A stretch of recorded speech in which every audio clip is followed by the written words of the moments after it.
Once upon a time, there was a little boy upon whom his mother and father showered nothing but love, kindness, warmth, all that stuff.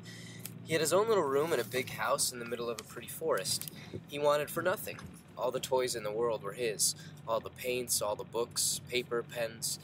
All the seeds of creativity were implanted in him from a very early age, and it was writing that became his first love. Short stories, fairy tales, little novels, all happy, colorful things about bears and piglets and angels and so forth. And some of them were good. Some of them were very good. His parents' experiment had worked. The first part of his parents' experiment had worked. It was the night of his 7th birthday that the nightmares first started. The room next door to his own had always been kept bolted and padlocked for reasons the boy was never quite sure of, but never quite questioned until the low whirring of drills, the scritchety-scratch of bolts being tightened, the dull fizz of unknown things electrical, and the muffled screams of a small gagged child began to emanate through its thick brick walls, on a nightly basis. "What were all those noises last night, Mama?" he'd ask after each long, desperate, sleepless night, to which his mother would ever reply, "Oh, little cat, that's just your wonderful but overactive imagination playing tricks on you." "Oh, do all little boys of my age hear such sounds of abomination nightly?" "No, my darling, only the extraordinarily talented ones." "Oh, cool." And that was that. And the boy kept on writing, and his parents kept encouraging him with the utmost love, but the sounds of the whirs and screams kept going on, and the stories got darker and darker and darker. They got better and better, due to all the love and encouragement, as is often the case, but they got darker and darker due to the constant sound of child torture, as is also often the case.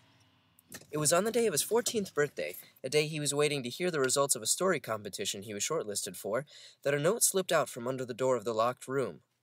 A note which read, "They have loved you and tortured me for 7 straight years for no other reason than other than as an artistic experiment which has worked. You don't write about little green pigs anymore, do you?"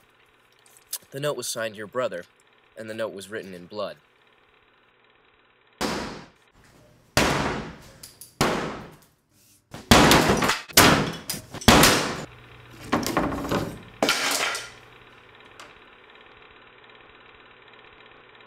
He axed through the door to find his parents sitting in there, smiling, alone. His father doing some drill noises, his mother doing some muffled screams of a gagged child. They had a little pot of pig's blood between them, and his father told him to look at the other side of the blood-written note. The boy did, and found out he'd won the £50 first prize in the short story competition. They all laughed. The second part of his parents' experiment was complete.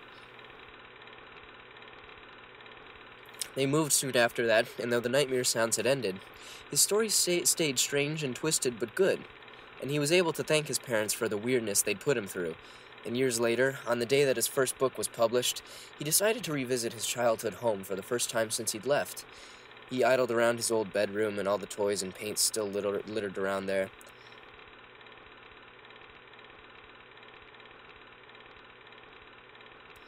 Then he went into the room beside it that still had the dusty old drills and padlocks and electrical cord lying around, and he smiled at the insanity of the very idea of it all. But he lost his smile when he came across the corpse of a 14-year-old child that had been left to rot in there, barely a bone of which wasn't broken or burned, in whose hand there lay a story scrawled in blood.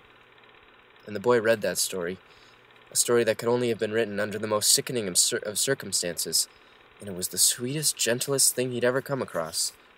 But what was even worse, it was better than anything he himself had ever written, or ever would. So he burnt the story, and he covered his brother back up, and he never mentioned a word of what he had seen to anybody.